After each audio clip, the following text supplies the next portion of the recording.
What? Oh, I think what? Love you too, Brian. Jeez. Oh, I was reading this thing. There was a tweet just now from the Sharks. Nothing but love for Patty in Seattle as he raised his jersey to the rafters tonight. And I was like, wait, why would they raise his jersey to the rafters as a Kraken? And I realized it's the Seattle Thunderbirds. What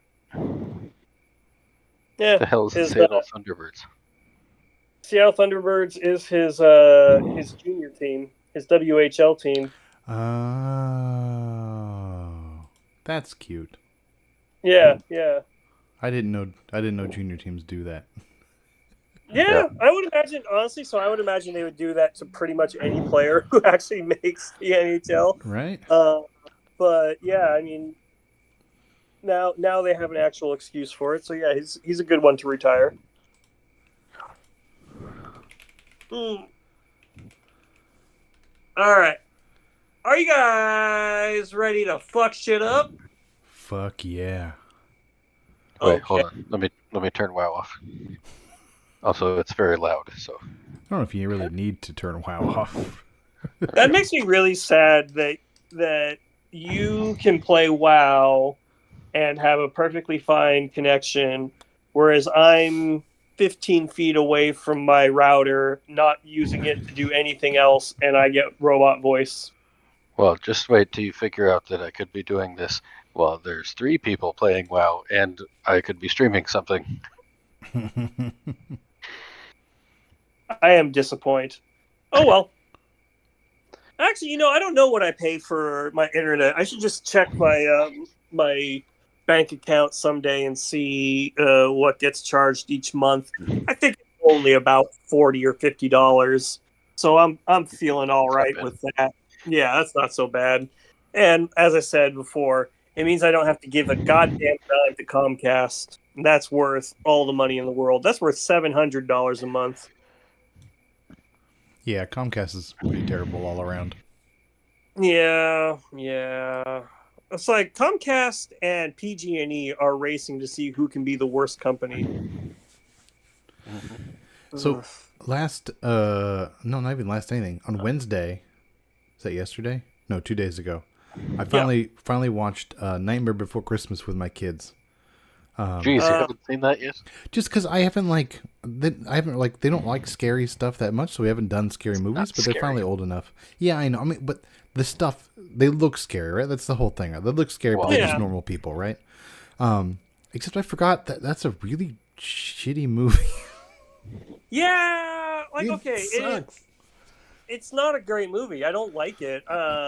We used to have to watch it all the time at when I worked at Suncoast, and you'd have people come in going, "Oh, it's my favorite movie. This is the best movie of all time. This is a classic." I'm like, "It's all right." It like okay, here's the thing. It's actually not. Well, maybe I haven't watched it in 20 years, so maybe it is bad, but I remember it being pretty okay, like a decent, right, kind of movie. Mm-hmm. But people get so worked up about it, and I'm just like, it's not that great, you I mean, some of the guys. music's okay, and I think the premise is pretty solid. Like, all the monsters of Halloween want to try something else. Okay, great, let's try Christmas, and they fucking are terrible at it. But it's like the lesson of the movie is like stay in your lane, don't try new things, do the things that you're good at. Like, Jack Skellington's good at good at Halloween and shitty at Christmas, so go back to doing Halloween and don't try to do Christmas again. It's like, well, no, try hard. If you really want to do something, work at it, get better. Don't just give up and go back to whatever you did before. Well, I Like, think the broader theme is you should understand you should try to understand something instead of just doing it. there's an entire scene in the movie devoted to him reading a shit ton of Christmas books. Like, he definitely did some research, right? Yeah, he was doing experiments and stuff. But like, He did. the main problem I have with it is, like, it seems like it's the nerdy gothic theater kid's best Yeah. interpretation of himself. Yeah, there is that. Like that's my thing. It's like, okay, I love goth people. I love nerds. I love everything. But there is with nerdy goth stuff, there's a certain level of pretension that I'm just like, yeah, I'm not into this. And like, I'm just so misunderstood. And it's like, ugh. I mean, there's multiple songs just about how awesome Jack is, but then we never actually see him do anything positive. And then the one decent female character is in love with him, even though he has no idea she exists. And when he realizes she does exist, all he does is ignore her and ignore her warnings and ignore her good advice. And then at the end they kiss, and it's like, why? We can be just like Jack and Sally. Yeah, there's no. It's just it's Andy, disgusting, and Andy, I don't want them to see it again. Andy, it's a fucking kids movie, dude. It's just supposed to be entertaining. Calm down. No, I know. Yeah, I know it's just supposed to be entertaining, but like, I don't know. Oh, it's supposed to be entertaining, and it barely succeeds on that. Like, okay, if you're an adult, I mean, it barely succeeds on that premise. Like, that's why I don't like it. Like, I agree with you, Brian, where it's like, guys, it's for kids. We don't have to dissect it with an inch of its life. The kids aren't going to be like, well, I'm going to just stay in my lane forever, and also this woman sucks shit, but she's in love with me, so it's okay. You know what I mean? I don't think this is going to radicalize our children, and they're going to start listening to Charlie Kirk or any of that. But also, it's just, you know, if you're a kid, it's a fun movie, but it's just, you watch it now, it's just like, it's a movie. Like, yes, it is a kids movie, but we're lucky to live in a time when there are hundreds of other better kids movies made since then that have decent takeaways and have genuine, developed love interests and guys who pull their weight and don't just ignore the woman. You know, like, it's like the movie in isolation, yeah, whatever, it's just a movie. But like, if my daughter watches nothing but that's what she's going to internalize. And so it's like, watch Brave. Brave's got them bears. Yeah, Brave's fantastic. You know what's fucking amazing is Frozen. I love Frozen. Frozen was good. I like Frozen. I love Frozen because it's like, it's all about true love, and then it's sisterly love. Not everything has to be romantic bullshit. I never saw the second one. Second one's alright. Second one's got deeper themes that my kids have no idea what the fuck is going on about reconnecting with your past and people who have died. What was the song from number 2? Not Let It Go, obviously, but it was like... fuck, I don't know. Into the Unknown! Oh, that's it, yeah. That's it. There you go. Oh, yeah. All right. We live in a time when there's lots of better options than Nightmare Before Christmas, so it's okay to shit on it a little bit for being out of its time. Even if it is a kid's movie. Especially if you're like a real little kid, it is spectacularly designed. Like, it's a very pretty movie. And I love claymation. Even though I don't think that was strictly claymation. I think they were using something else, but it doesn't matter. That's semantics. And here we are anti-semantics. So, yeah. Anyway. That's a bad time to make that joke. Are real bad right now. So how about we talk about Survivor season 45, episode 6? Yeah, it was episode 6. Sorry, I wasn't sure of the number on it. Episode 6, entitled "I'm Not the Batman, I'm the Canadian." So it was a very interesting one, beginning with Emily tries to patch things up with Kendra and might even be telling the truth, but cool, calm, collected Kendra wants Rowenge. What does it mean? Everyone flips the fuck out at the merge. Bruce has 10 minutes to dig and finds new Lulu's idol. Reba reunites, Lulu reunites, and by default, Belo also kind of sort of reunites. They didn't put a whole lot of effort into it until a little too late. Bruce and Emily make up, but do they really? Do they? Austin is ready to go to war against Jay Maya and Kelly for his sandwich, and as a group they decide to go after Jay first? We'll see. There's another 2-team with one person left out immunity. Katura has to bet on a team and picks blue, a very physical team. The puzzle people are on red, though, but Kendra turns out to be a puzzle woman despite being blue, leaving her team and Katura safe in tribal council. Caleb, Emily, Kelly, Jay Maya, Jake, and Dee are on the chopping block. At the merge feast, Sifu opens the bidding by throwing Jay under the bus. Emily and Caleb also come up, with Katura being very skeptical of Bello turning on Caleb. On the beach, Dee throws Jay's name out as well. James is not in this game. But everyone but Emily is suspicious of Caleb. Kelly says one of my favorite phrases, especially in a thick New York accent, no friggin' way, upon hearing Jay is in play and begins to gun for her to buff her amulet. Emily overhears the plan is to take out Caleb and informs him he has no chance. It would take just like a total shot in the dark for him to survive. Council is a lot of fun and some really great character moments. I think that's largely to do with the unanimity of everyone versus Caleb, and all 11 active votes, even Emily, go to him. But his shot in the dark negates every single one, and a second round of voting ensues. Jay rallies for Emily, but ain't no one hearing it, and Jay is gone, with only her vote going against Emily. And with all of that happening, I think the most important question going on right now is orange merge color. Your thoughts? I mean, I like oranges. I had a grapefruit earlier. I'm having orange beer right now, so yeah, it's good. It's good. Brian, thoughts on orange as color? Normally I'd be like, but it's like a good orange. It's like, I don't know how to explain, like a vibrant orange. Like You a know what I mean? sports car orange. Yeah, Like a vroom vroom orange. yeah. Room. Okay. I like orange. I think orange is an underrated color. I do think that it would work better if the tribal colors at the start had been yellow and red. Instead, they were. Well, there was a yellow, there was a red, there was a blue. But then again, you put all of those together, and that's still not orange. But hey, it is what it is. I like me an orange. I would prefer a purple, but that's just my thoughts. Overall, I think it's a strong color. All right, let's get to fantasy. Oh, it's almost like last. Did you appreciate last week's recap, or did you not even listen? It was good, and actually, there's more to say about this episode. I'm just joking because I thought, hey, orange, it's funny. Yeah, I'll say when I was putting myself in Katura's position, and I'd have gone red each time. I figured they'll be able to get the puzzle done in time, because like usually the physical portion of it doesn't give you more than like a 1-2 minute head start, and then the puzzle itself is pretty hard. But this didn't seem like it was that difficult of a puzzle, and they slapped it together real fast, and then it was just a simple rebus. So yeah, they got it. Drew's got pretty good puzzle chops. He did all right doing that. He did the wall part pretty fast, and then he helped Kendra a little bit too. So Yeah, I mean, it was like a 12-piece puzzle. It's not like it was, yeah. And they're all the same shape.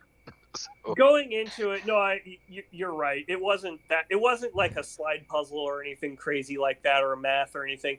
It was just a simple stack this on top of that, and so I was putting a lot more a lot more weight into Jeff's thing about it's going to be 2 puzzles.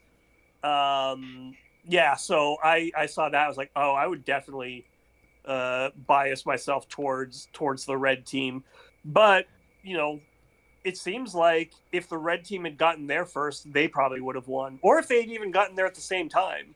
But Maybe it took they only had like a 1, maybe 2 minute head start, and Blue was able to do it. So are these? I know the word scramble is not a new thing, like with a pile of letters, but the way they did the clues on the board like that, I don't remember. I don't know what the name of that kind of figuring out the hieroglyphs thing is. But that's called that's a pretty rebus. Okay, but that's new though, right? I don't think they've done that before. yeah. Yeah, I don't think they have. Another It was new like puzzle. classic concentration with Alex Trebek. Yeah, Mm. yeah. Yes, there you go. Yeah, okay. I remember that game show. Yeah, but another new puzzle. Good job. Yeah, it was a good one. Maybe okay. I'm going to be generous. It may be exactly what they expected and wanted it to be, in which case it was perfect. But if they're going to randomize who's on what teams, I almost feel like maybe make the physical part a little less important. But whatever, it's fine. It's fine. It was good. I mean, it's not like there's anybody anymore out there that's like a physical liability. Yeah. They're all pretty decent. There were big dudes on the, all in the blue. All the big guys were on the blue one, but whatever. It wasn't like. Yeah. Didn't really matter. That's the thing is they got stacked for physicality, and Like you just needed. It wasn't like you said. It wasn't that difficult of a puzzle. So, all right, yeah, It wasn't that difficult physically either. Was my point. yeah. It was funny seeing J Maya get cut in the net. Yeah, it was just. Not, I don't know. It feels like she's a person who could be more interesting, but her edit just is not flattering. She's just kind of gone for most of it, and then we finally get some of her here getting caught in a net, and then just sucker it out, basically. yeah, she didn't really. I mean, not a flattering. It's not that she got suckered out by like an idle screw over like Suri did on that one season. Yeah. Right. But you know, like it's kind of like if it wasn't going to be Caleb, it was going to be Jay anyway. She was already on the chopping block. It was probably going to be her next week, you know. So it's not like she got totally screwed. It was probably 50-50 her anyway. But man, it sucks. It sucks for her as a person that this was her survivor journey. That look on her face at Tribal Council Yeah. when his shot in the dark worked and it was just Caleb. And she just looked miserable, like she knew what was going to happen. And then in her defense, like, okay, we've had people just kind of give up this season, but she didn't. She went around and she said, Emily, it's going to be Emily, it's got to be Emily, you know, all that kind of stuff. She fought for herself, so I give her credit. I think she played... so I still don't understand why she was on the outs with her tribe. Like, Sifu, I get, he's kind of obnoxious, but also he's a lunkhead, so whatever. Katura, who I like, I get why she's on the outs. She is basically, she's just going against the group and causing them to kind of resent her and, you know, whatever. It's that sort of thing. But Jay, I don't really get it. Did she do anything? No, I think she just never vibed with her tribe. That's a shame, because she seems nice. Yeah, that's what I'm saying. It's rough. I can imagine having gone and done all this and coming home and seeing this is your edit and just being so disappointed. Actually, okay, when I say she seems nice, I think you are right about her not vibing, because look at who her tribe is. Drew, who thinks niceness is weakness. Austin, who's just kind of, I don't know, he's just kind of there. He's like, I'm a big, strong guy. She's not a big, strong lady. He's so vibing. whatever. He's vibing, but he's not engaging because he's got his ally with Drew and he's got his advantages. Yeah. And like when they did the journey, he's like, fuck you, I want my sandwich. That's part of why Jay was on the block, because she didn't let him eat a sandwich. Yeah. And then D is just kind of, I want to say aggressive, but that can be a loaded term. She's assertive, I guess, and so like Jay doesn't seem non-assertive, but yeah, she's just a little bit at cross. She's almost, I want to say, too good for that tribe. Well, I think what it is Jay volunteered to take the vol for having voted Sifu, even though she didn't. And in doing that, D is like, great, I can seal my lie. So the only person who still knows is Julie, and she's in my pocket, and that's solid. And I think if you're D, maybe you see Sifu as a goat, right? But if there's no closure on this for Sifu, he's going to continue to be a wild card about it until he gets that closure. So get out, Jay. Great, Sifu, you got revenge. Wonderful, good for you. You know, and then Sifu can chill the fuck out and be another person in her pocket. You know, so like Jay's just kind of the fall woman in that setup for D. And Julie's just fine to roll with it. She's annoyed. Like she says before, like, I think we need to keep Reba strong because then we'll be down 2 against Bello, but all right. Yeah. Like that part made no sense to me. Like, look, even if you're kind of like on Jay, stay 6 strong. Like 6 is a good number to have. Stay 6 strong, get rid of one of the Bello, and then they're down to 4. So they're 4, and Lulu is 2. You still have, they have to band up and do something crazy to get you out. So yeah, I think they made a mistake.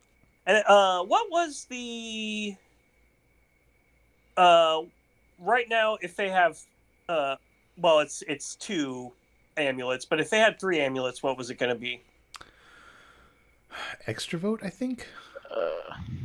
Yeah. Yeah, like and that. then extra vote, then steal a vote, then idle. Yeah, because what they could very easily have done: stay strong with 6, somehow maneuver to get Kelly out. Like that's the difficult part. Like that's the kind of like, oh, and then you just win, right? It's like, well, that's kind of hard.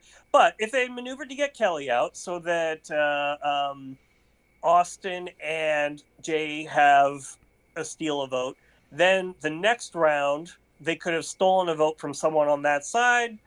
They now have 7 against 5. They vote out one more person, and now their 6 just goes steamroll to the end to at least 7, and then maybe someone gets a lucky immunity or something. But it's like I could easily see that working if they just kept her, but I don't know. Yeah, they decided to get her. That's fine though. I if it's got to be Kelly or Jay, I would rather have Kelly, and maybe that's because of her edit. Like she's getting a better edit than Jay did, and maybe Jay would get a better edit if she had lasted longer than Kelly. But yeah, I mean, I think I think part of the reason Jay got a shitty edit is because this was her exit, right? They don't want to show you a lot, get you attached to her, and then have you get upset that this is the way she was voted out, right? Like, kind of downplay her a little bit. If she's not playing an important role in the arc of the winners or the final storyline, you can downplay her, and then people won't be upset when she's gone. And you can make this about Caleb instead of about Jay. And if Caleb's fun to watch and Caleb's going a long way, he is fun to watch. Let's see if it goes a long way. Like this is a shitty moment for Jay, but a triumph for Caleb. And so they make it about Caleb instead of about her because this is a shitty way to go. Yeah. Which, I don't by the know way, where you get the idea that Kelly's getting a good edit. She's had like 2 seconds of screen time. Like, what are you talking about? No, We've barely shown her at all. No, she was pretty prominent in the previous episode, and in this one as well. He just thinks she's cute. I would say, considering there's 13 people in the game, she has a decent amount of screen time. I was saying he just thinks he's cute, Brian. That's why. What? Kelly's cute, so she's getting a good edit. Well, first of all, you said she just thinks he's cute. Fuck me, I've had a beer. That's why I was confused. Whatever. Yeah. No. So, by the way, this now Caleb holds the record for the most votes negated in a tribal, surpassing Kelly Wentworth's 10. Yeah, Kelly does not count. Yep. You know what's really funny is if somehow, some way, Jay Maya had stayed, I don't know, like had played an idol or somebody had played against her or on her or something, she would have gotten 10 votes. I would have gotten 21 points just off of votes alone. Part of me wonders, like, I understand Emily voting for Caleb makes sense. Yeah. That's a lot of people are upset that she voted for Caleb. Like, she could have voted for anybody else and decided the blah blah blah. But this way, she's fine still with she's fine still with Caleb, and she hasn't pissed anybody off. Yeah. So she's fine. She's in the position she needs to be to move forward with or without Caleb next episode. She didn't know, right? So, like, okay, fine decision for her. But, like, Jay, you're on the bottom. You're leaving anyway. Yeah. And like, just throw one more name in the pot. One more. You could have dictated it. Sure, you would have pissed people off, but at least you would have still been there, you know? Everyone wanted to go along with the group. Sorry, I dropped my iPad. Everybody wanted to go along with the group, and I don't blame them for that, because when you find out, 7 people are planning on voting on this for this one person, it's like, all right, then what do I have? How do I benefit if I go against the group? Especially if you're Emily or Jay and you think, I'm kind of lower on the totem pole, so let me just go along to get along. Maybe if I could make a move, I would, but what move do I have? Everyone is dead set on getting Caleb out, and I have no idols. If I get 2 other people to agree with me, we can cast 1 extra vote. That's not gonna matter. And then for Emily, like we said, she's on the end, and this way she can say to people, I was willing to vote for him. I worked with you, blah, blah, blah, blah, blah. No, everyone played this as best they could, including Jay. It just came about real bad. Yeah. My favorite part was that Emily was, if we save Caleb, he'll be eternally grateful. I don't remember who responded, but that's not how Survivor works. Yeah. That's how it's working for Emily. She's eternally grateful to Caleb. Yeah. It's interesting. Well, she's not doing it right. I know, but it's interesting. The person who the first episode or 2 was framed as this, like, really hardcore analytical player, you would have thought she wouldn't have that sense of loyalty in the game, right? Like she's the one who was like, she's the one who says I applied because Gabler winning was fucking bullshit, right? Like that kind of attitude doesn't make you think, loyalty for the whole. Well, It's I mean, interesting to see that sentiment come from her. I think it's because he saved her. It's because she doesn't have any other alliances. Yeah. I don't know. I feel like she could. I feel like it's something she could figure out some stuff with. I mean, she has shown willingness to work with Drew and Austin before, and Drew and Austin are going to realize that there's the cracks in Reba, and they're going to need a third person. They've got all this weaponry, but they're going to need another person, and she might, see herself as a third in that spot. But that's not nothing. I think she does have more other options, but he hasn't said anything yet. But I feel like Drew thinks he doesn't need a woman on his team. Yeah.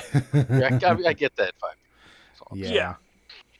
No, I agree. Like the way everyone was laughing, joking, having a good time at the beach, watching the dancing stick bug, and Drew just gets all like, "Why is everyone having a good time? Why is everyone laughing? Don't they realize the game just started?" It's like, dude, just fucking chill, man.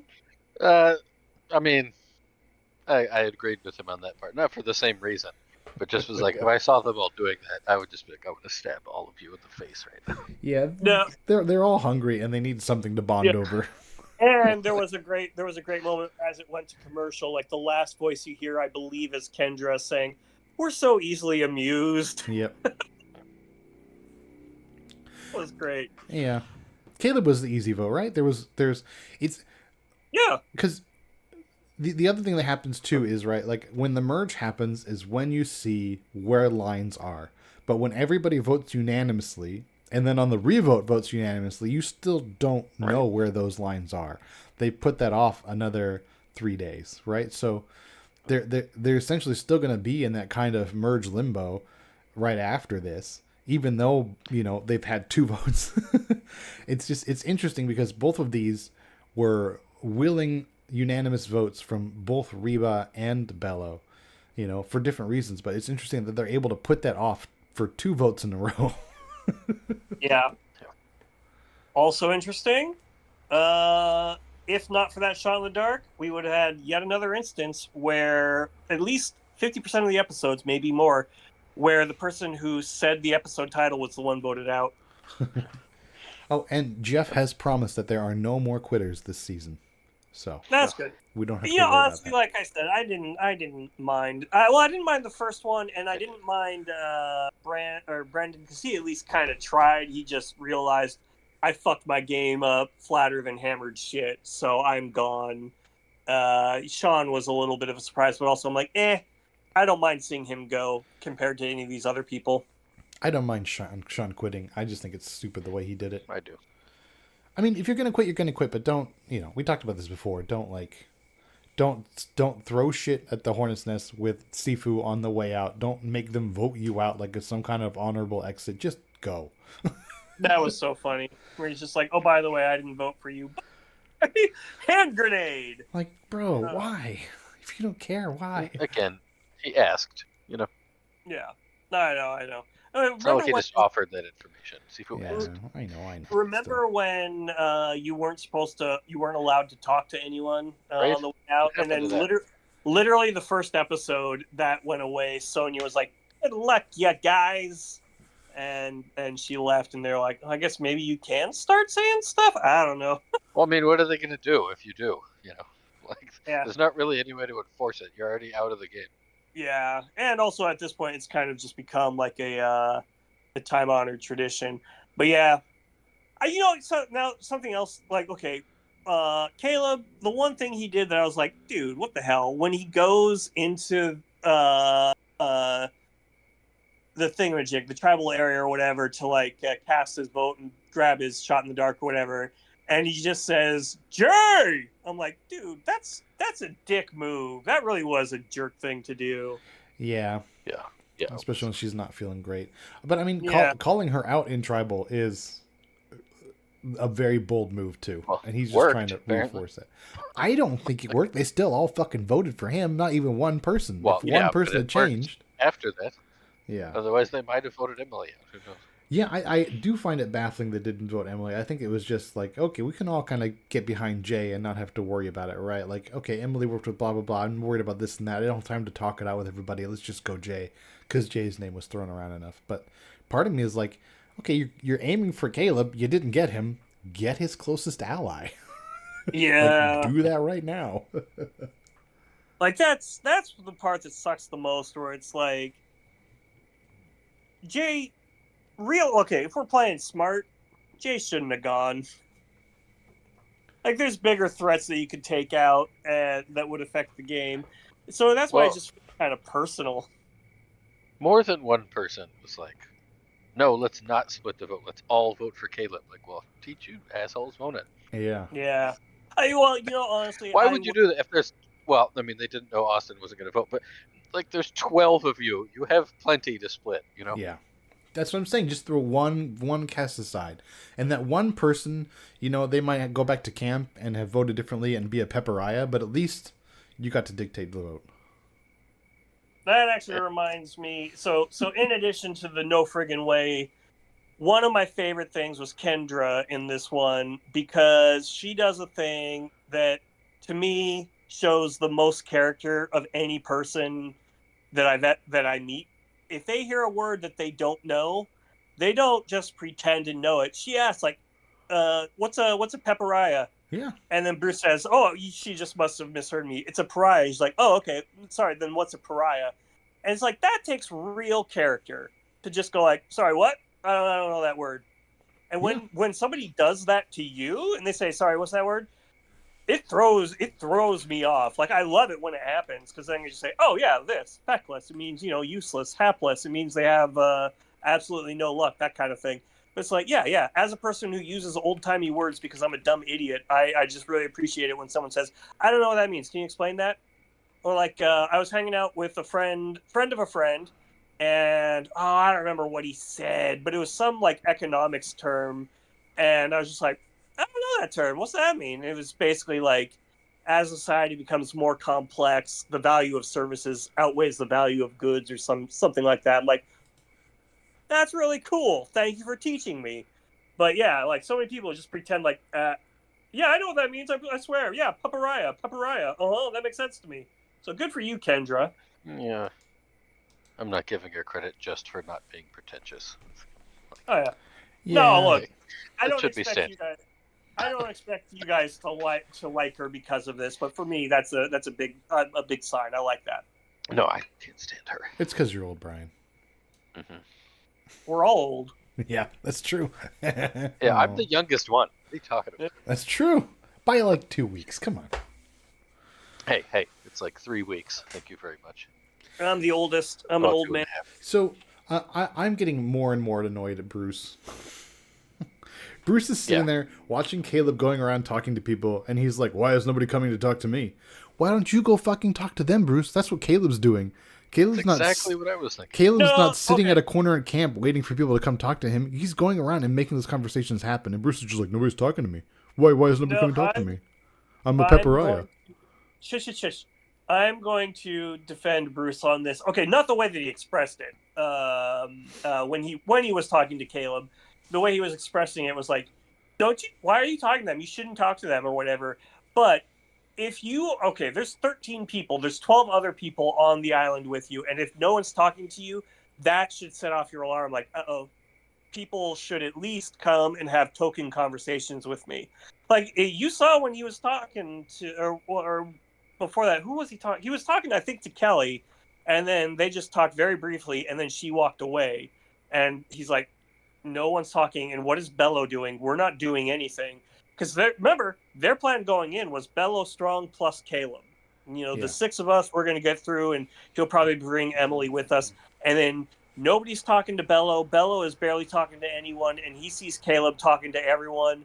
That's when his little red flag pops up. He's like, "Oh yeah, Caleb's not as Bello strong as he thinks." Like, Caleb was being shameless, right? And I say that even though I like Caleb a lot, but he was being shameless because he got 11 votes cast for him, and it took he rolled the dice and managed to survive. So hey, good for him.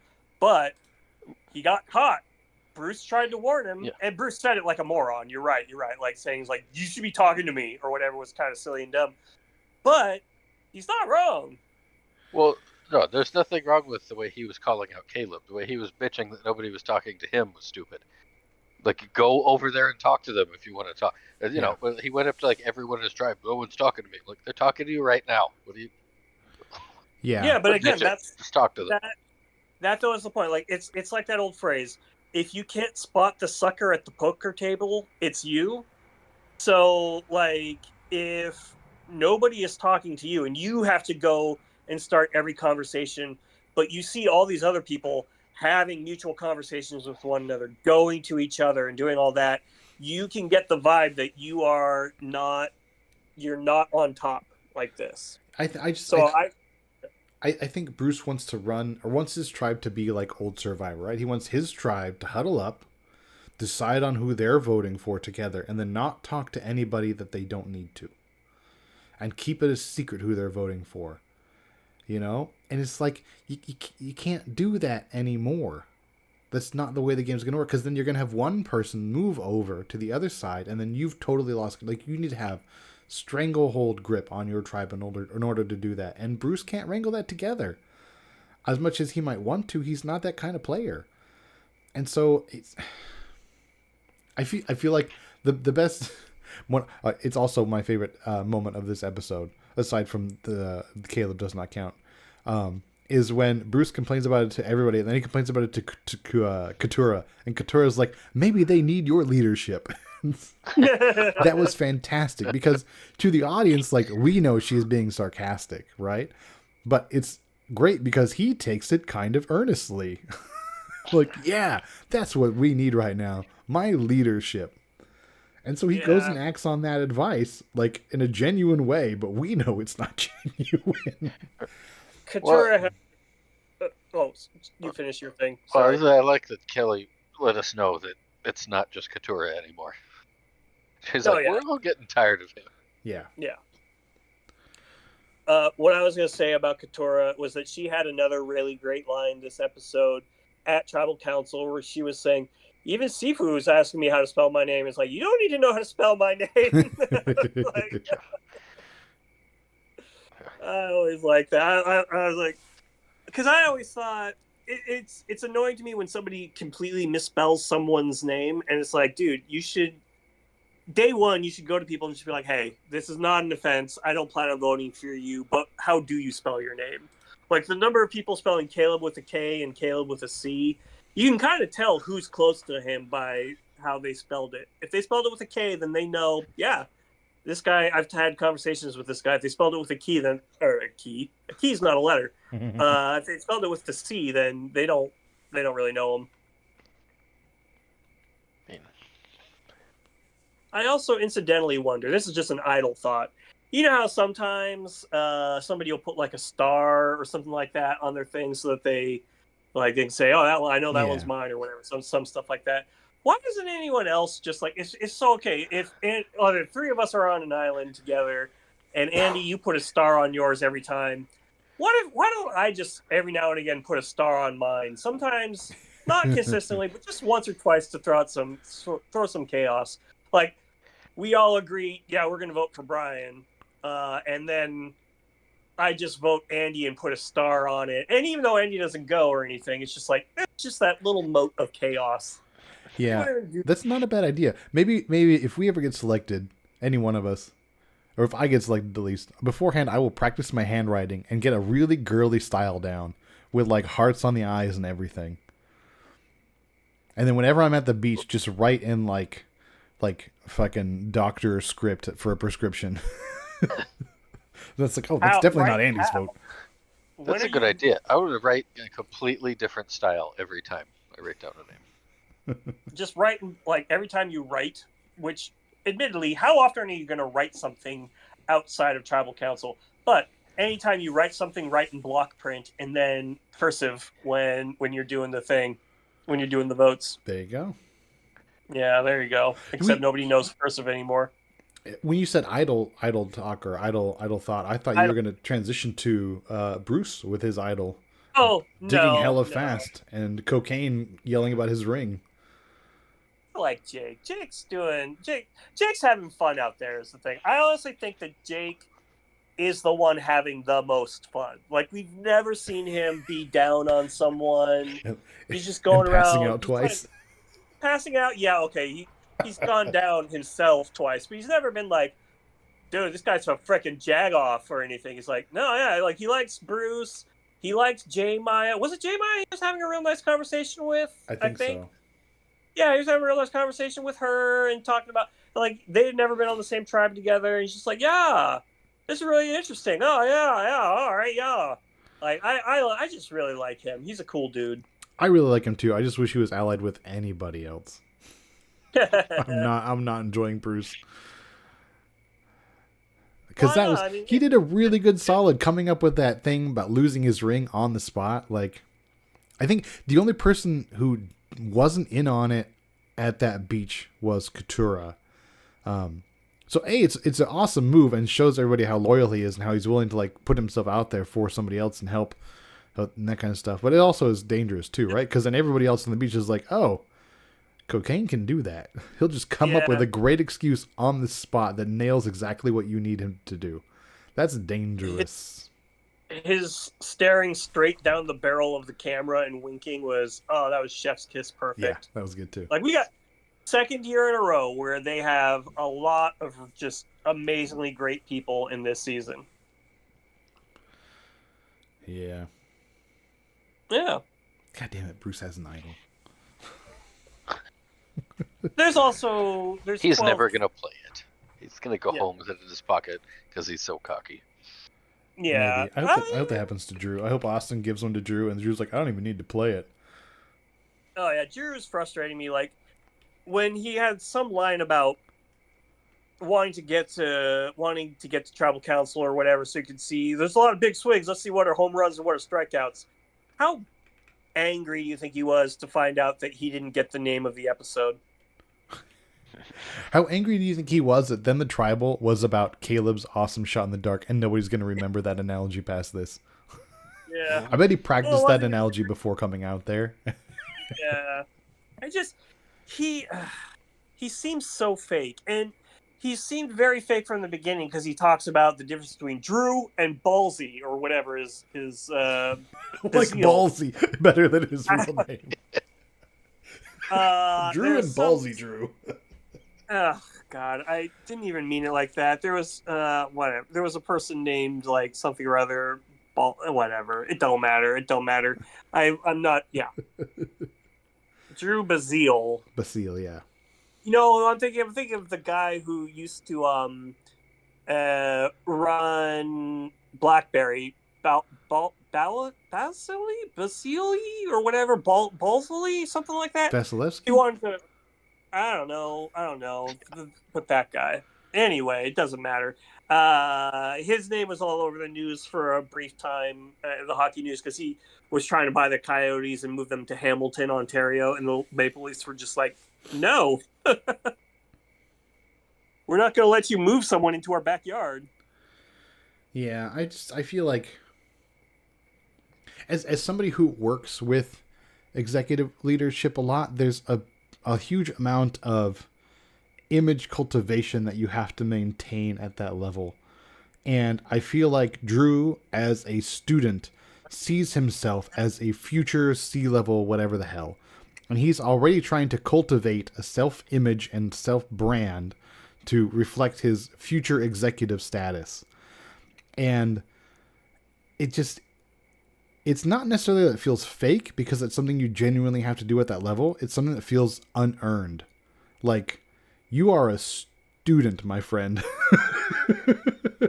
Yes, you're a student in an Ivy, and yes, you are at least moderately smart. You probably are very smart. But there's something that feels unearned about the image he's trying to grow for himself, or that he has of himself, or he's trying to create. It's not that it's fake. It's that it's unearned. No, you're right. Like, that's the thing, is he's way too confident, and you know he's squaring up for a fall.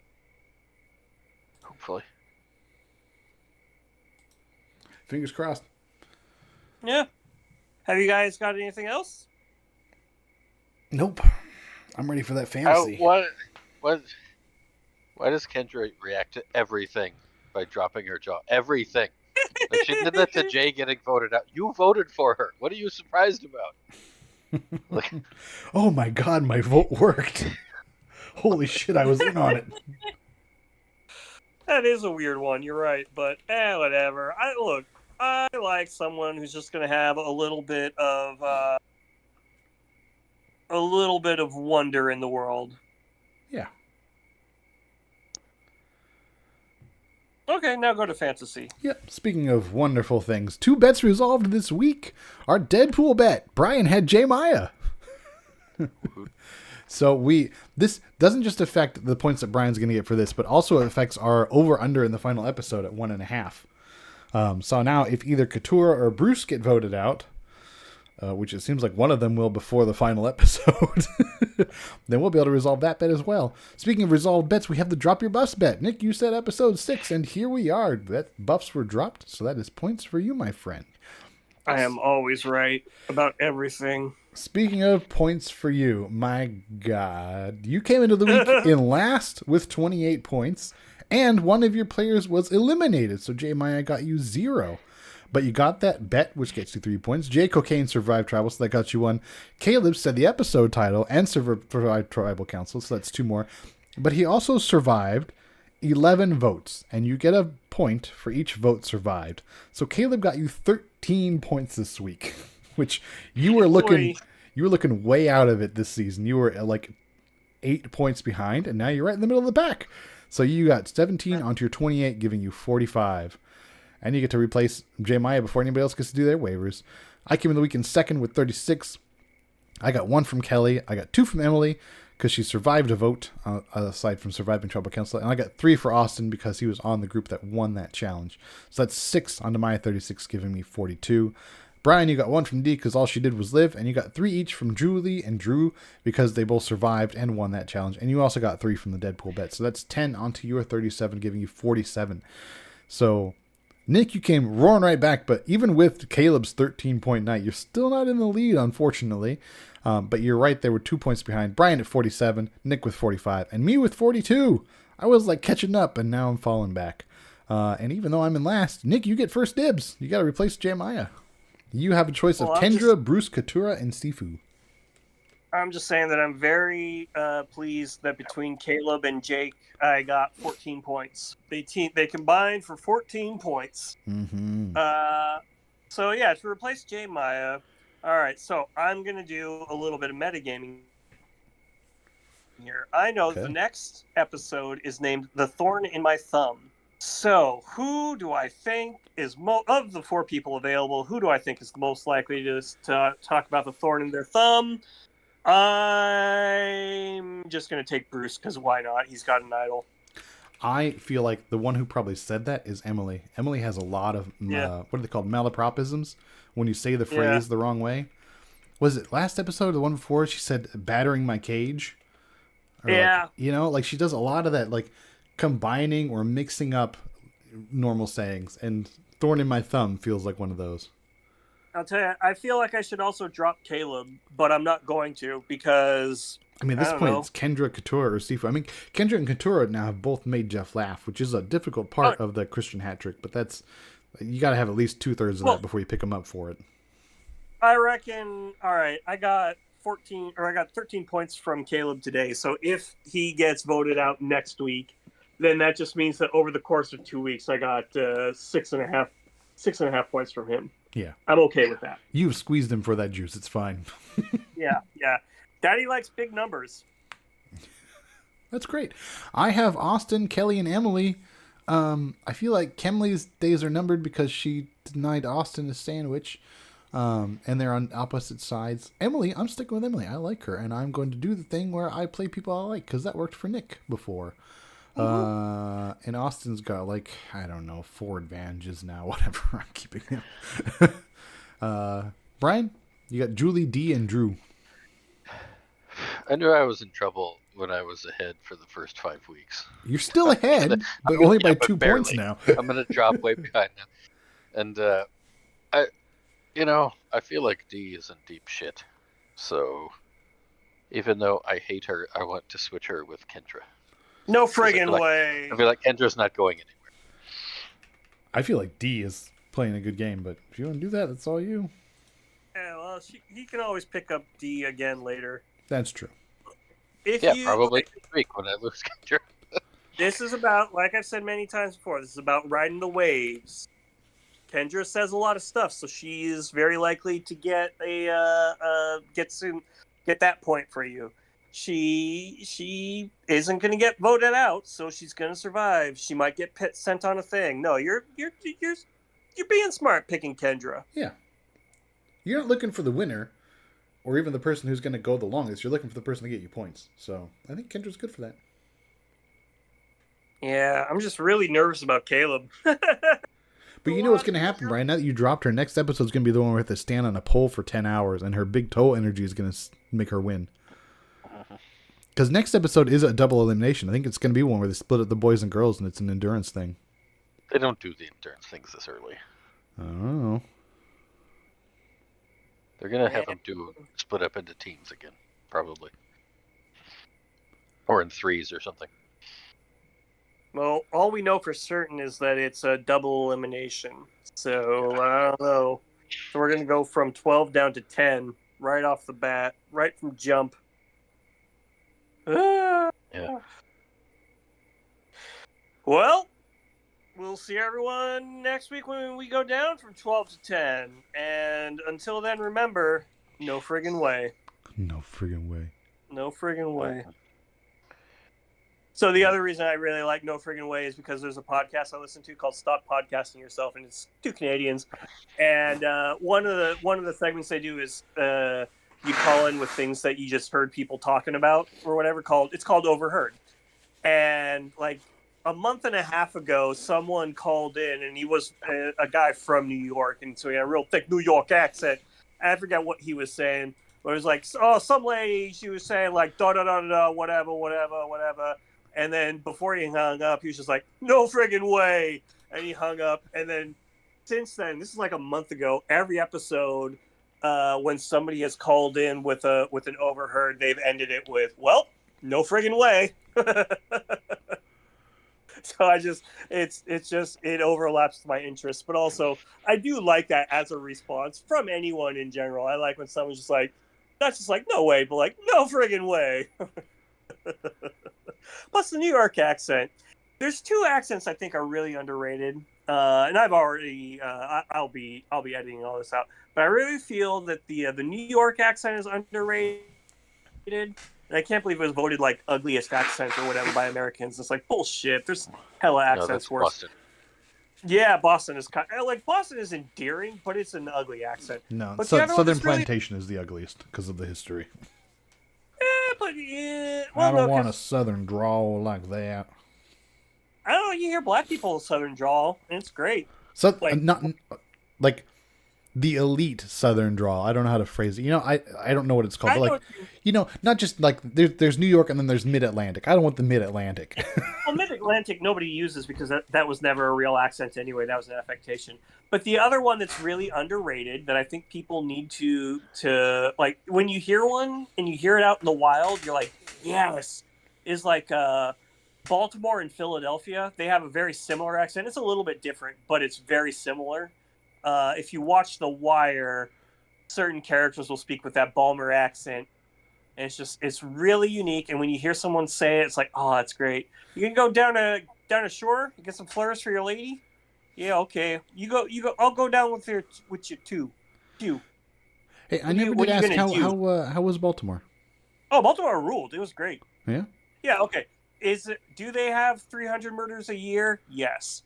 Are you as a tourist in danger? No, because don't buy drugs, don't sell drugs, don't do drugs. You're going to be fine. It's great. Yeah, that city was awesome.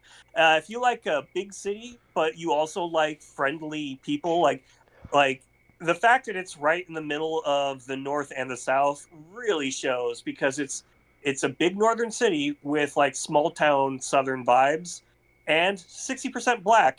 So like that's really cool in and of itself. Yeah, it was fun. I enjoyed it a lot. I saw Gettysburg, Fort McHenry, I saw 2 of the 4 trash wheels.